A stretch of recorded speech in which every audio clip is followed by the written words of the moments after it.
The Case of Charles Dexter Ward, Book 3, A Search and an Evocation. Charles Ward, as we have seen, first learned in 1918 of his descent from Joseph Curwen. That he at once took an intense interest in everything pertaining to the bygone mystery is not to be wondered at, for every vague rumor that he had heard of Curwen now became something vital to himself, in whom flowed Curwen's blood. No spirited and imaginative genealogist could have done otherwise than begin forthwith an avid and systematic collection of Curwen data. In his first delvings, there was not the slightest attempt at secrecy, so that even Dr. Lyman hesitates to date the youth's madness from any period before the close of 1919. He talked freely with his family, though his mother was not particularly pleased to own an ancestor like Curwen, and with the officials of the various museums and libraries he visited. In applying to private families for records thought to be in their possession, he made no concealment of his object, and shared the somewhat amused skepticism with which the accounts of the old diarists and letter-writers were regarded. He often expressed a keen wonder as to what really had taken place a century and a half before at that Pawtuxet farmhouse, whose site he vainly tried to find, and what Joseph Curwen really had been. When he came across the Smith Diary and Archives and encountered the letter from Jedediah Orne, he decided to visit Salem and look up Curwen's early activities and connections there, which he did during the Easter vacation of 1919.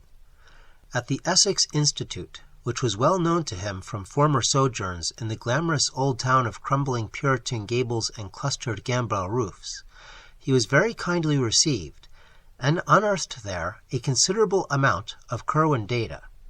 He found that his ancestor was born in Salem village, now Danvers, 7 miles from the town, on the 18th of February, Old Style, 1662 or 1663, and that he had run away to sea at the age of 15, not appearing again for 9 years, when he returned with the speech, dress, and manners of a native Englishman, and settled in Salem proper. At that time he had little to do with his family, but spent most of his hours with the curious books he had brought from Europe, and the strange chemicals which came for him on ships from England, France, and Holland. Certain trips of his into the country were the objects of much local inquisitiveness, and were whisperingly associated with vague rumors of fires on the hills at night. Curwen's only close friends had been one Edward Hutchinson of Salem village and one Simon Orne of Salem. With these men he was often seen in conference about the common, and visits among them were by no means infrequent. Hutchinson had a house well out toward the woods, and it was not altogether liked by sensitive people because of the sounds heard there at night. He was said to entertain strange visitors, and the lights seen from his windows were not always of the same color. The knowledge he displayed concerning long-dead persons and long-forgotten events was considered distinctly unwholesome, and he disappeared about the time the witchcraft panic began, never to be heard from again. At that time Joseph Curwen also departed, but his settlement in Providence was soon learned of. Simon Orne lived in Salem until 1720, when his failure to grow visibly old began to excite attention. He thereafter disappeared, though 30 years later his precise counterpart and self-styled son turned up to claim his property.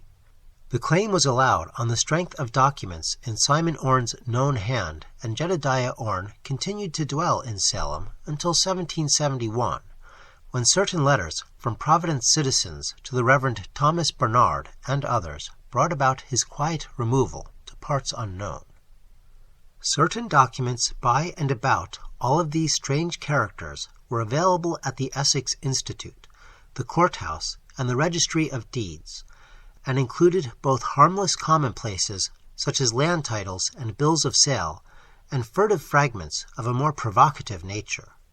There were 4 or 5 unmistakable allusions to them on the witchcraft trial records, as when one Hepzibah Lawson swore on July 10th, 1692, at the court of Oyer and Terminer, under Judge Hathorne, that 40 witches and the black man were wont to meet in the woods behind Mr. Hutchinson's house.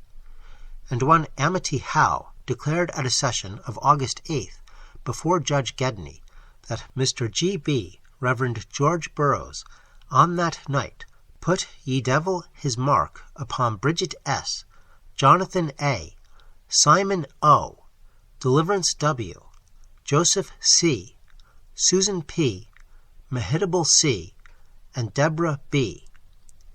Then there was a catalogue of Hutchinson's uncanny library as found after his disappearance, and an unfinished manuscript in his handwriting, couched in a cipher none could read. Ward had a photostatic copy of this manuscript made, and began to work casually on the cipher as soon as it was delivered to him. After the following August, his labors on the cipher became intense and feverish, and there is reason to believe, from his speech and conduct, that he hit upon the key before October or November. He never stated, though, whether or not he had succeeded. But of the greatest immediate interest was the Orne material. It took Ward only a short time to prove from identity of penmanship, a thing he had already considered established from the text of the letter to Curwen, namely, that Simon Orne and his supposed son were one and the same person. As Orne has said to his correspondent, it was hardly safe to live too long in Salem, hence he resorted to a 30-year sojourn abroad, and did not return to claim his lands except as a representative of a new generation. Orne had apparently been careful to destroy most of his correspondence, but the citizens who took action in 1771 found and preserved a few letters and papers which excited their wonder. There were cryptic formulae and diagrams in his and other hands which Ward now either copied with care or had photographed, and one extremely mysterious letter in a chirography that the searcher recognized from items in the Registry of Deeds as positively Joseph Curwen's. This Curwen letter, though undated as to the year, was evidently not the one in answer to which Orne had written the confiscated missive, and from internal evidence Ward placed it not much later than 1750. It may not be amiss to give the full text as a sample of the style of one whose history was so dark and terrible. The recipient is addressed as Simon, but a line, whether drawn by Curwen or Orne, Ward could not tell, is run through the word. Providence, 1st of May, ut vulgo. Brother, my honored antient friend, due respects and earnest wishes to him who we serve for your eternal power. I am just come upon that which you ought to know concerning the matter of the last extremity, and what to do regarding it. I am not disposed to follow you in going away on account of my years, for Providence hath not ye sharpness of ye bay in hunting out uncommon things and bringing to trial. I am tied up in ships and goods, and could not do as you did, besides the which my farm at Pawtuxet hath under it what you know, that would not wait for my coming back as an other. But I am not unready for hard fortunes. As I have told you, I have long worked upon ye way of getting back after ye last.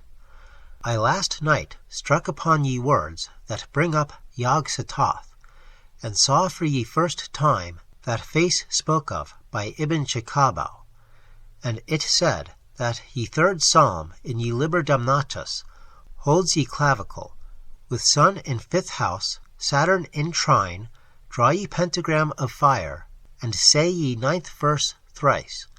This verse repeat each Roodemas and Hallows Eve, and ye thing will breed in ye outside spheres.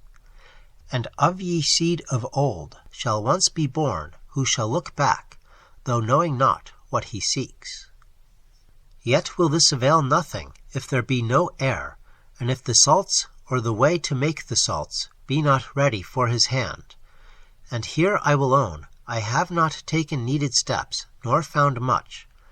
Ye process is plaguy hard to come near, and it uses up such a store of specimens, I am hard put to it to get enough, notwithstanding the sailors I have from ye Indies. Ye people about are become curious, but I can stand them off. Ye gentry are worse than the populace, being more circumstantial in their accounts, and more believed in what they tell. That parson and Mr. Merritt have talked some. I'm fearful, but no thing so far is dangerous. Ye chemical substances are easy of getting, there being 2 good chemists in town, Dr. Bowen and Sam Carew. I am following out what Borellus saith, and have help in Abdul al-Hazred, his 7th book.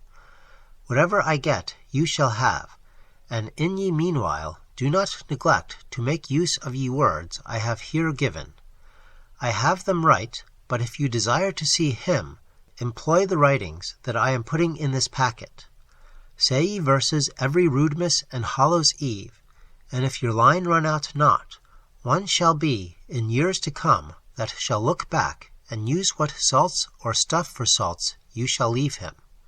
Job 14:14. I rejoice you are again at Salem, and hope I may see you not long hence.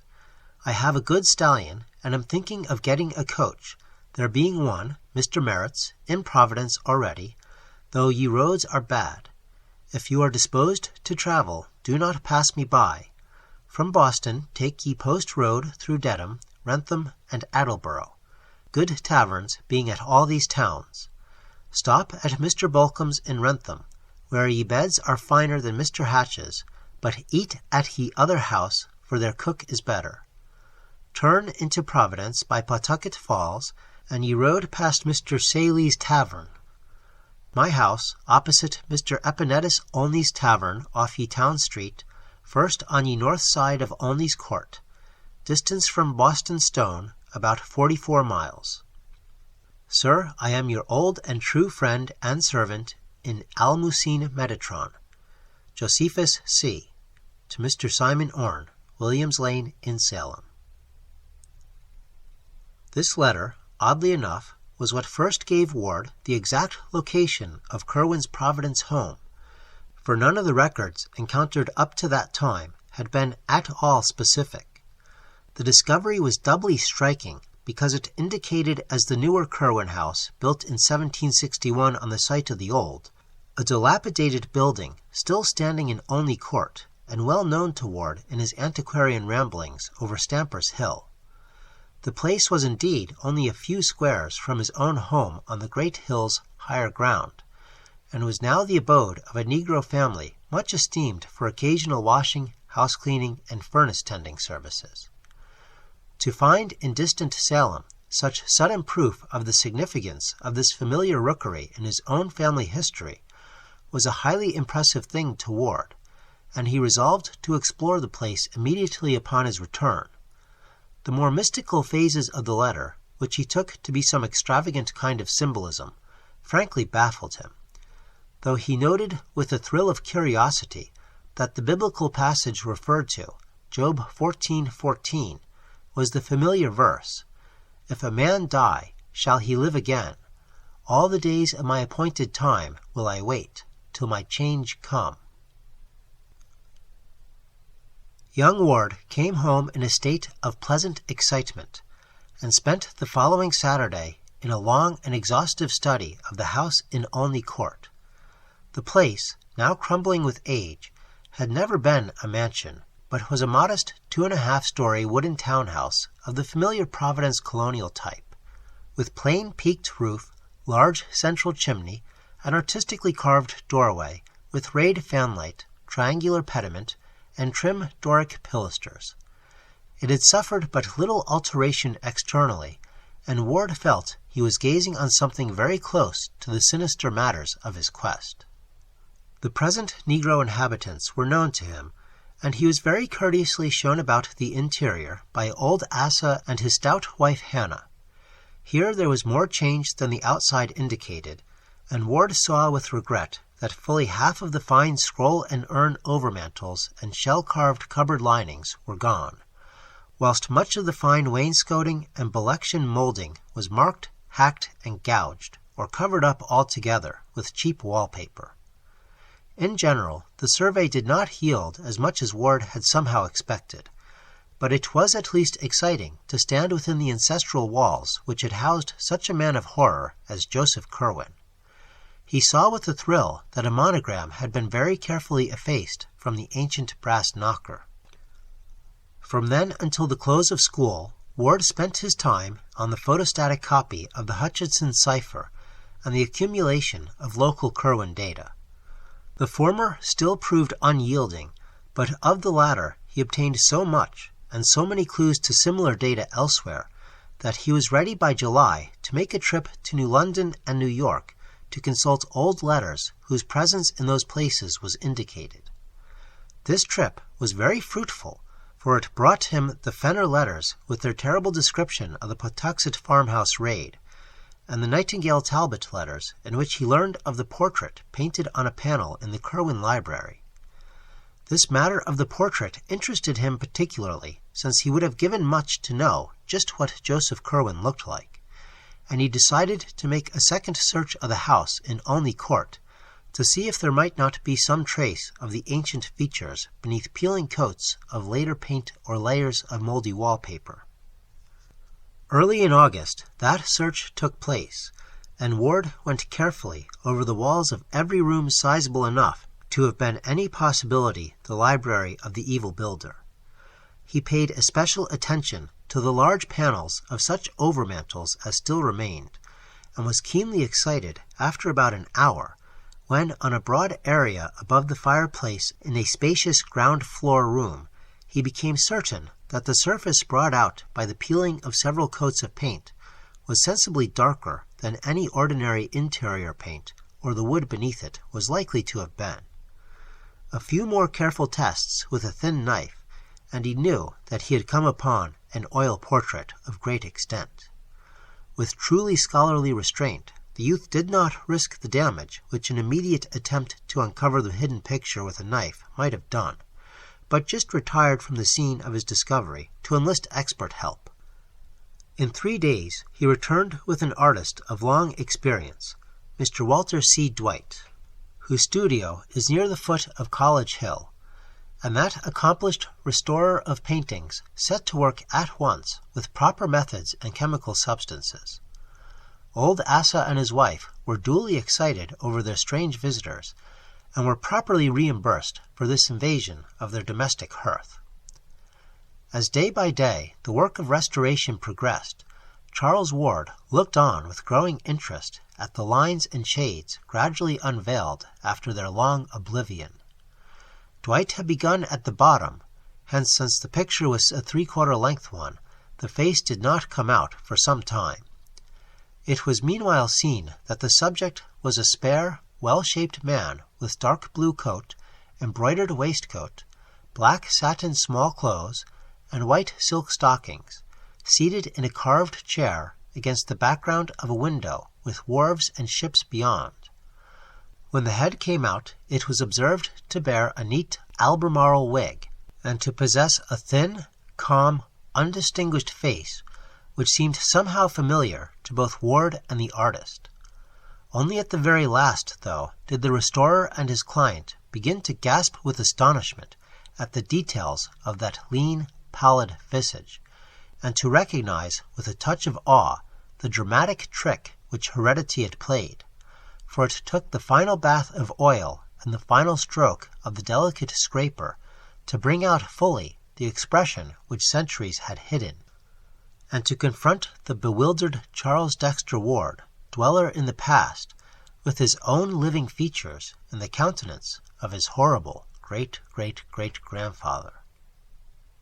Ward brought his parents to see the marvel he had uncovered, and his father at once determined to purchase the picture despite its execution on stationary paneling. The resemblance to the boy, despite an appearance of rather greater age, was marvelous, and it could be seen that through some trick of atavism the physical contours of Joseph Curwen had found precise duplication after a century and a half. Mrs. Ward's resemblance to her ancestor was not at all marked, though she could recall relatives who had some of the facial characteristics shared by her son and by the bygone Curwen. She did not relish the discovery, and told her husband that he had better burn the picture instead of bringing it home. There was, she averred, something unwholesome about it, not only intrinsically, but in its very resemblance to Charles. Mr. Ward, however, was a practical man of power and affairs, a cotton manufacturer with extensive mills at River Point in the Patuxent Valley, and not one to listen to feminine scruples. The picture impressed him mightily with its likeness to his son, and he believed the boy deserved it as a present. In this opinion, it is needless to say, Charles most heartily concurred, and a few days later Mr. Ward located the owner of the house, a small rodent-featured person with a guttural accent, and obtained the whole mantle and overmantle bearing the picture at a curtly fixed price which cut short the impending torrent of unctuous haggling. It now remained to take off the paneling and remove it to the Ward home, where provisions were made for its thorough restoration and installation with an electric mock fireplace in Charles's third-floor study or library. To Charles was left the task of superintending this removal, and on the 28th of August he accompanied 2 expert workmen from the Crooker decorating firm to the house in Olney Court, where the mantle and portrait-bearing overmantle were detached with great care and precision for transportation in the company's motor truck. There was left a space of exposed brickwork marking the chimney's course, and in this young Ward observed a cubical recess about a foot square, which must have lain directly behind the head of the portrait. Curious as to what such a space might mean or contain, the youth approached and looked within, finding beneath the deep coatings of dust and soot some loose yellowed papers, a crude, thick copybook, and a few moldering textile shreds, which may have formed the ribbon binding the rest together. Blowing away the bulk of the dirt and cinders, he took up the book and looked at the bold inscription on its cover. It was in a hand which he had learned to recognize at the Essex Institute, and proclaimed the volume as the Journal and Notes of Joseph Curwen, Gentleman of Providence Plantations, late of Salem. Excited beyond measure by his discovery, Ward showed the book to the 2 curious workmen beside him. Their testimony is absolute as to the nature and genuineness of the finding, and Dr. Willett relies on them to help establish his theory that the youth was not mad when he began his major eccentricities. All the other papers were likewise in Curwen's handwriting, and one of them seemed especially portentous because of its inscription, "To him who shall come after, and how he may get beyond time and ye spheres." Another was in a cipher, the same, Ward hoped, as the Hutchinson cipher, which had hitherto baffled him. A third, and here the searcher rejoiced, seemed to be a key to the cipher, whilst the 4th and 5th were addressed respectively to Edward Hutchinson, Armiger, and Jedediah Orne, Esquire, or their heir or heirs, or those representing them. The 6th and last was inscribed, Joseph Curwen, his life and travels between ye years 1678 and 1687, of whither he voyaged, where he stayed, whom he saw, and what he learnt.